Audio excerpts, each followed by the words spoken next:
আসসালামু আলাইকুম। সেতু ফুড ব্লগ চ্যানেল থেকে আবারও একটি সুস্বাদু মজাদার রেসিপি নিয়ে হাজির হয়েছি। বুটের ডাল দিয়ে গরুর গোশ, দেখলেই হবে না, এরকমের মজার রেসিপি আপনাদেরকে বাসায় তৈরিও করে নিতে হবে। তাই আজকের রেসিপিটি দেখে সম্পূর্ণ এইভাবে বাসায় তৈরি করে নিতে পারবেন বুটের ডাল দিয়ে গরুর গোশ রান্না। আমার চ্যানেলটি যদি আপনাদের কাছে ভালো লাগে তাহলে আমার চ্যানেলটিকে সাবস্ক্রাইব করে রাখুন। সাবস্ক্রাইব করে পাশের বেল আইকনটিতে একটা প্রেস করে রাখুন, তাহলে আমার চ্যানেলের সকল ভিডিও আপনাদের কাছে চলে যাবে নোটিফিকেশন হিসেবে। সুস্বাদু এই রেসিপিটি চলুন দেখে আসি কিভাবে তৈরি করেছি। এখানে আমি একটা ফ্রাই প্যানের উপরে তেল দিয়ে দিয়েছি। আমি এখানে সরিষার তেল ব্যবহার করছি, আপনারা চাইলে সয়াবিন তেলও ব্যবহার করতে পারেন। তেলটা গরম হয়ে গেলে তার ভিতরে আমি কিছুটা পেঁয়াজ কুচি দিয়ে দেব। আমি এই পেঁয়াজ কুচির ব্রেস্তা করে নেব, তাই আমি এই পেঁয়াজ কুচিটাকে তেলে ভেজে নেব। একটু বাদামি কালার হয়ে গেলে আমি একটা স্ট্রেনারের সাহায্যে এটি উঠিয়ে নিব। বেশি ভাজতে যাবে না, তাহলে পেঁয়াজগুলো পুড়ে যাবে। ঠিক এই রকমের কালার চলে আসলে আপনারা পেঁয়াজটিকে উঠিয়ে নেবেন। তারপরে আমি এখানে আদা পেস্ট, রসুন পেস্ট এবং পেঁয়াজের পেস্ট দিয়ে দিব। 3 টেবিল চামচ আমি এখানে পেঁয়াজের পেস্ট দিয়েছি এবং 1 টেবিল চামচ আদার পেস্ট এবং 1 টেবিল চামচ রসুনের পেস্ট দিয়ে দিয়েছি। সবগুলো পেস্ট আমি তেলের ভিতরে দিয়ে দিয়েছি। তেলের ভিতরে দিয়ে এটিকে ভালোভাবে আপনারা তেলে ভেজে নেবেন। এটার কাঁচা স্মেল যেন না থাকে সেদিকে লক্ষ্য করবেন। আপনারা এই পেস্টটিকে তেলের ভিতরে ভালোভাবে ভেজে নিতে হবে। ভালোভাবে ভাজা হয়ে গেলে এটি একটা সুন্দর কালার চলে আসবে। আপনারা লক্ষ্য করলে দেখতে পারবেন, এই যে দেখুন কত সুন্দর একটা কালার চলে এসেছে এবং এটি সুন্দরভাবে আমার ভাজা হয়ে গেছে। এখন আমি এখানে বাটিতে 1 টেবিল চামচ মরিচের গুঁড়ো, 1/2 টেবিল চামচ হলুদের গুঁড়ো, 1/2 টেবিল চামচ জিরার গুঁড়ো, 1/2 টেবিল চামচ ধনিয়া গুঁড়া, 3 পিসের মতো লং, 3 পিসের মতো দারুচিনি, 2টা তেজপাতা এবং 5-6টা এলাচ দিয়ে দেব। এখন ভালোভাবে নেড়ে চেড়ে কষিয়ে নিতে হবে। আমার কষানো হয়ে গেলে কষানো মশলার ভিতরে মাংসগুলো দিয়ে দেব। মাংসগুলো দিয়ে ভালোভাবে মশলার সাথে কষিয়ে নিতে হবে। এটিকে ঢেকে ঢেকে কতক্ষণ পরপর নেড়ে চেড়ে এমনভাবে আপনারা কুক করে নেবেন যাতে এটা হাফ কুক হয়ে যায়, কারণ এটি ভালোভাবে কুক না করলে ডালের সাথে একসাথে কুক করলে আপনার ডালটা গলে যেতে পারে।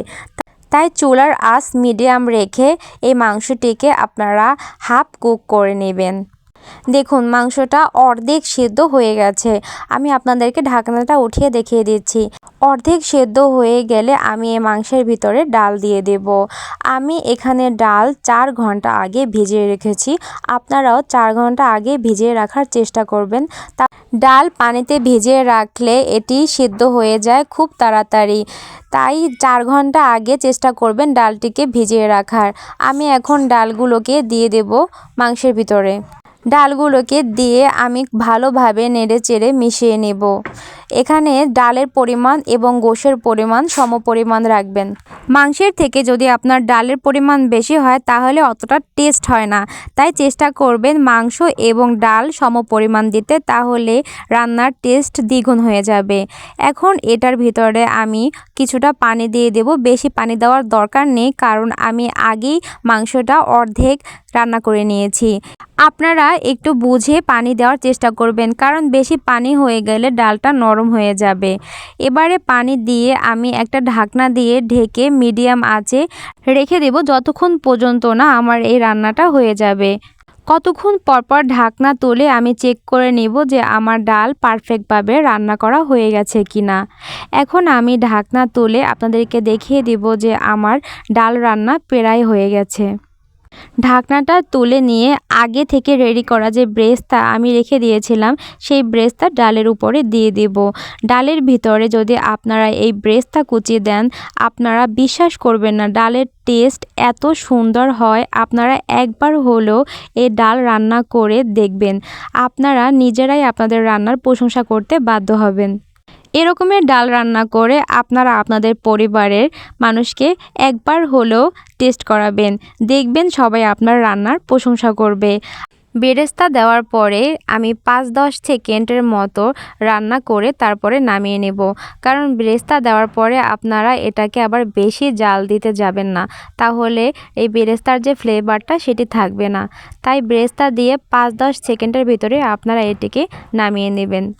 আমি আপনাদেরকে একটু কাছ থেকে দেখিয়ে দিচ্ছি, ডালটা বেশি শক্তও হবে না এবং গলেও যাবে না, এরকমের আস্তই থাকবে, তার ভিতরে আপনার ডালটা পারফেক্টভাবে কুক হয়ে যাবে। আমার ডাল রান্না কমপ্লিট, এখন আমি ডাল নামিয়ে নেব। কোনো প্রকারের সিক্রেট ছাড়া আমার ডালের এই রেসিপিটি আপনাদের সাথে শেয়ার করেছি। আপনারা হুবহু এরকমের ডাল রান্না করে নিতে পারবেন আমার এই রেসিপিটি ফলো করলে। তাই আজকে আপনারা এই ডালটা বাসায় রান্না করে নিন এবং কেমন হয় সেটা আমাকে কমেন্ট বক্সে কমেন্ট করে জানাবেন। আর যদি আমার এই ডাল রান্না আপনাদের কাছে ভালো লেগে থাকে তাহলে প্লিজ আমার চ্যানেলটিকে সাবস্ক্রাইব করে আমার চ্যানেলটির পাশে থাকুন। এরকমের দেশীয় রান্না পেতে আমার চ্যানেলের পাশেই থাকুন। আরও নতুন নতুন রান্না নিয়ে আমি আপনাদের মাঝে উপস্থিত হব। তাই সবাই আমার চ্যানেলটিকে একটু সাপোর্ট করে সামনের দিকে এগিয়ে নিয়ে যান। আরও সুন্দর সুন্দর রান্না পেতে আমার চ্যানেলের পাশেই থাকুন সবাই। সবাইকে ধন্যবাদ, সবাই ভালো থাকবেন।